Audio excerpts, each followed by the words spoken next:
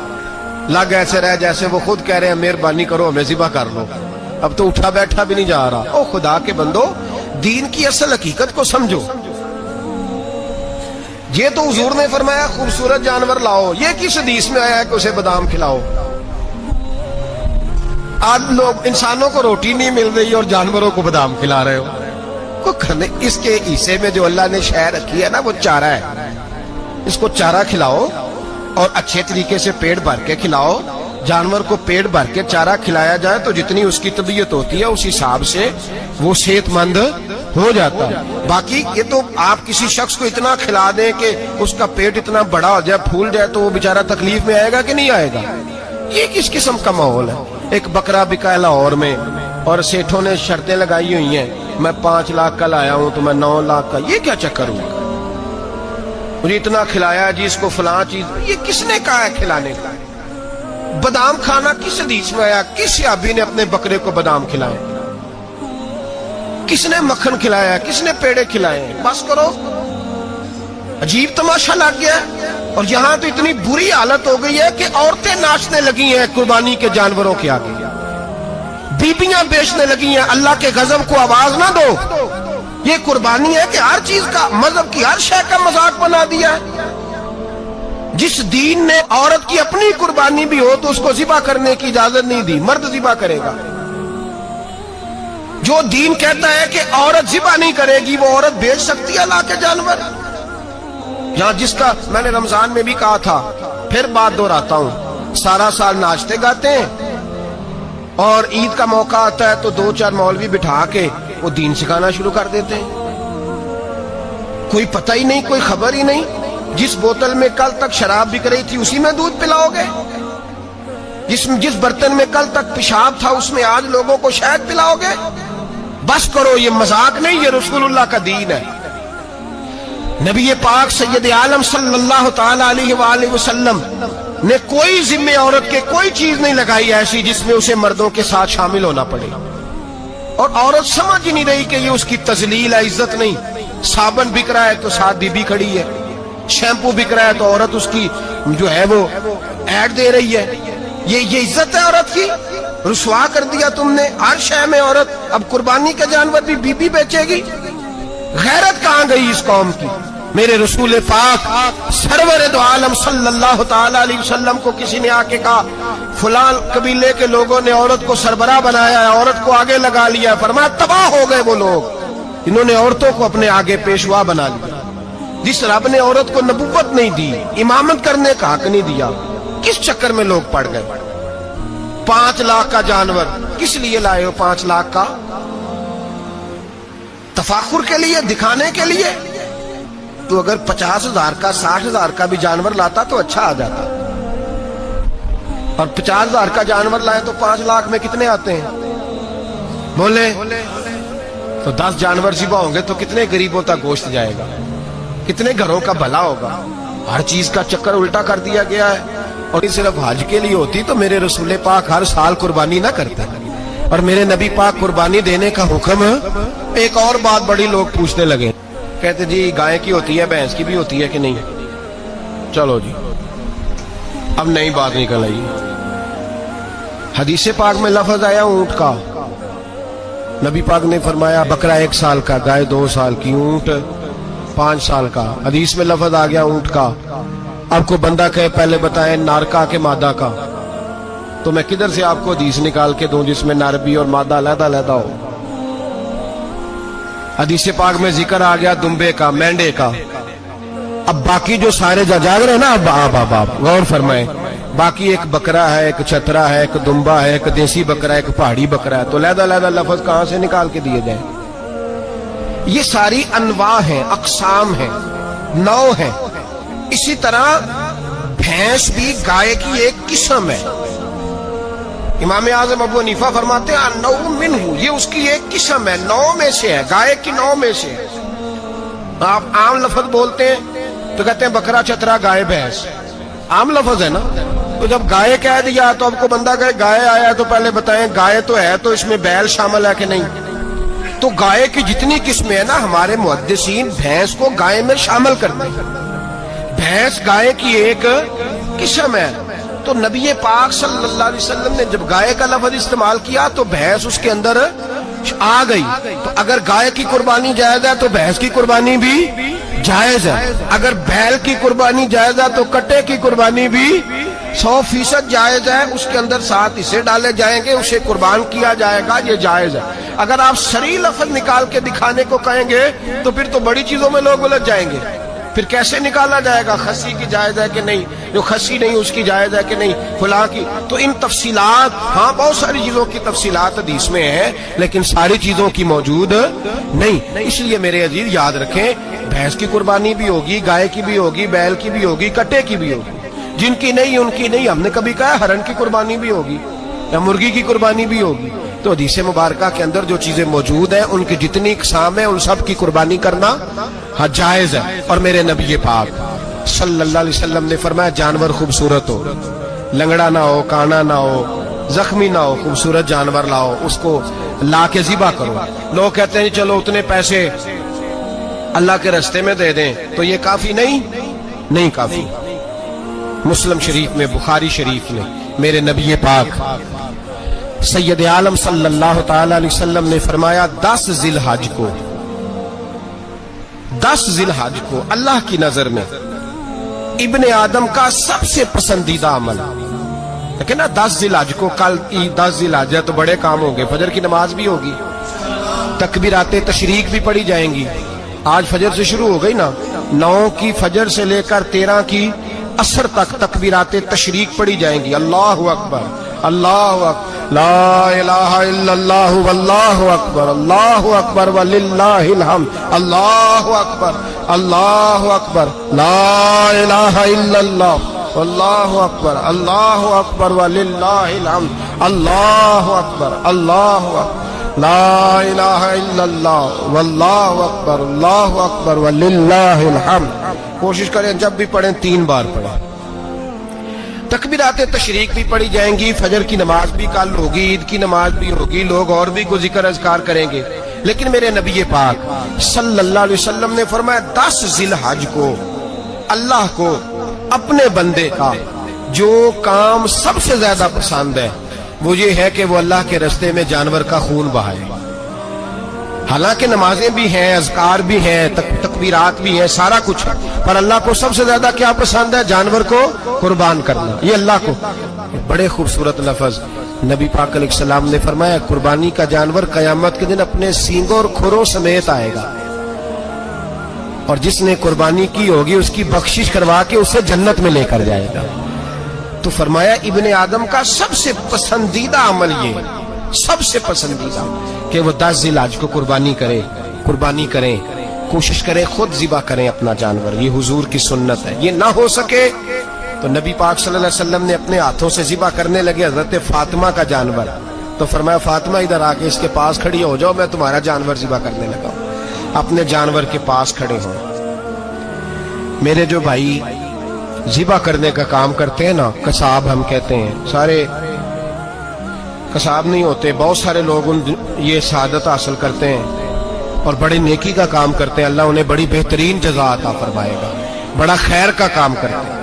لیکن چونکہ رش ہوتا ہے ایسے لوگوں کے پاس، تھوڑی جلدی بھی ہوتی ہے.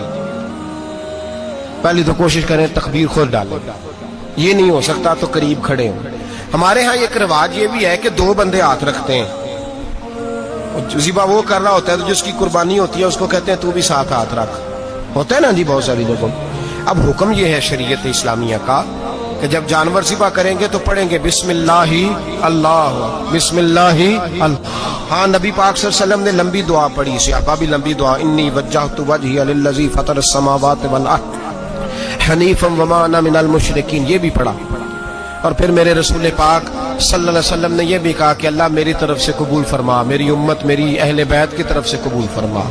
صحابہ جب جانور ذبح کرنے لگتے پہلے یہ دعا پڑھتے، پھر کہتے اللہم تقبل منا کما تقبلت خلیل کا ابراہیم علیہ السلام وتقبلت حبیب کا محمد صلی اللہ علیہ وسلم، اے اللہ ہم سے بھی قبول فرما جیسے تو نے حضرت ابراہیم سے قبول فرمائی اور جیسے اپنے حبیب حضرت محمد صلی اللہ علیہ وسلم سے قبول۔ یہ ساری دعا پڑھیں اور جب جانور ذبح کرنے لگے تو پھر پڑھیں بسم اللہ اللہ بسم اللہ اللہ۔ اچھا دو آدمیوں نے ہاتھ رکھا ہوا ہے، دو آدمیوں، اب اگر ایک نے بھی نہ پڑھی بسم اللہ اللہ اکبر تو جانور حلال نہیں ہوگا، دونوں کو پڑھنا پڑے گا۔ یہ مسئلہ یاد رکھنا۔ ایک اور بات بھی بتانی ہے آپ کو، وہ بھی آپ نے یاد رکھنی ہے۔ قربانی کے بڑے جانور میں کتنے حصے ہوتے ہیں؟ 7۔ اب 7 حصوں میں 7 کی نیت قربانی کی ہونی چاہیے، 7 کی۔ 6 حصے ڈال گئے، جو چلے تھوڑے سے زیادہ امیر لوگ نہیں تھے، نارمل تھے، انہوں نے 6 حصے ڈال لیے۔ 7واں امیر آدمی تھا، اس کو جا کے کہا یار ایک حصہ نہیں مل رہا، تو چل تو نے تو 2-3 بکرے لیے ہوئے ہیں، تو بھی شامل ہو جا۔ اس نے پہلے تو کہا نہیں یار میں نے اب لے لیے، پھر جب اصرار کیا تو کہا چلو ٹھیک ہے بڑے گوشت کا قیمہ کرا لیں گے۔ تو اس طرح کرو، ڈال لو میرا بھی حصہ۔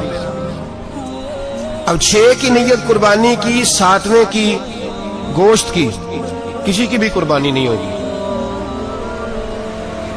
گئے سارے۔ اب اس کے لیے شرط کیا ہے کہ اس کو بھی آپ، اصل میں ہمیں مسائل نہیں آتے، نہ ہم سیکھتے ہیں نہ پتہ کرتے ہیں، پھر خرابی ہوتی ہے۔ اب اس سے کہیں کہ یار قربانی سے پہلے اپنی نیت کا اعادہ کر، اپنی نیت کا اعادہ کر، بتا کہ تیری نیت کیا ہے، اور اگر غلط ہے تو صحیح کر لے، تاکہ سب کی قربانی تو بتا۔ یہ جو تو رکھ رہا ہے قربانی، تو کس کی قربانی کر رہا ہے؟ دادا جی کے نام کی، ابا جی کے نام کی، اپنے پیر کے نام کی، استاد کے نام کی، یا رسول پاک صلی اللہ علیہ وسلم کے نام، نبی پاک کے نام کی؟ اس سے پوچھیں، اور جو وہ نیت بتائے اس نیت کی دعا ہوگی، اس کی طرف سے کہا جائے گا اے اللہ اس کی طرف سے اسے قبول۔ میری بات کی سمجھ آ رہی ہے میرے عزیزوں کو؟ اور اس ارادے کے ساتھ قربانی، اگر ایک کی بھی نیت خراب ہو گئی تو مسئلہ بگڑ گیا۔ اس لیے ان مسائل کو، اور نبی پاک کے نام کی جو قربانی ہوگی، سبحان اللہ، میں کرامات کا زیادہ قائل نہیں، ہم کرامات کے نہیں کیفیات کے قائل ہیں، کیفیات کی۔ اور دین ویسے بھی لفظوں کا نام نہیں، کیفیت کا نام ہے۔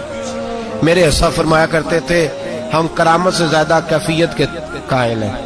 اگر مرید ساری زندگی کرامتیں سناتا رہے اور کبھی اسے مدینے جانے کا شوق ہی پیدا نہ ہو، کبھی نبی پاک کے نام پہ آنسو نہ آئے، تو پھر کرامت کا فائدہ نہیں، کیفیت تو ملی نہیں اسے، ہم کیفیت۔ اسی طرح ہم نظرانے کے نہیں نظر آنے کے قائل ہیں۔ تو بھائی یہ یاد رکھ لیں، کیفیت کا نام دین ہے، نبی پاک کے نام کی قربانی۔ میں قائل تو نہیں کرامت کا، لیکن ایک بات میں نے اپنے ایک استادوں سے، ایک بزرگوں سے سنی ہے، میرا دل کرتا ہے وہ سنا دوں آپ کو۔ اور بزرگوں کا قول ہے اصل رنگ جو میں عرض کر رہا ہوں اسی رنگ میں اس کو رکھیے گا، اور جس حد تک میں بات کر رہا ہوں اسی حد تک رکھیے گا۔ اب ہر آدمی کے پاس موبائل ہوتا ہے، فوراً بات ریکارڈ ہوتی ہے، فوراً میڈیا پہ جاتی ہے، فوراً لوگ کمنٹس کرتے ہیں۔ تو بھائی جس حد تک سناؤں اسی حد تک رکھیے گا۔ میرے ایک بزرگ فرمایا کرتے ہیں کہ نبی پاک کے نام کا جانور ذبح کرو، اور وہ گوشت اس آدمی کو کھلاؤ جس کا حافظہ کمزور ہے، اللہ اسے وسیع حافظہ عطا فرمائے گا۔ اور فرمایا کرتے کہ میرا تجربہ ہے، نبی پاک کے نام کا جانور ذبح کرو، اور جس آدمی سے کوئی گناہ نہیں نہ چھوٹتا، کسی گناہوں میں الجھ گیا ہے، اسے وہ والا گوشت کھلاؤ، اللہ اس کے دل میں نور پیدا فرمائے گا اور گناہ سے نفرت ہو جائے گی اسے، جو نبی پاک کے نام کا جانور ہو۔ تو ہم جو سیکھنے والے لوگ ہوتے ہیں، ہمارا دل کرتا ہے کہ چلو تھوڑا سا اپنی طرف سے بھی پوچھ لیں۔ تو میں نے کہا حضور اگر بیمار کو کھلا دیں تو فرمانے لگے کھلا دو، اللہ صحت دینے والا ہے، پر بیمار کے لیے دوائیاں بڑی ایجاد ہو گئی ہیں، گناہگار کی دوائیاں نہیں ملتی، بیماروں کی دوائیاں بڑی ہیں۔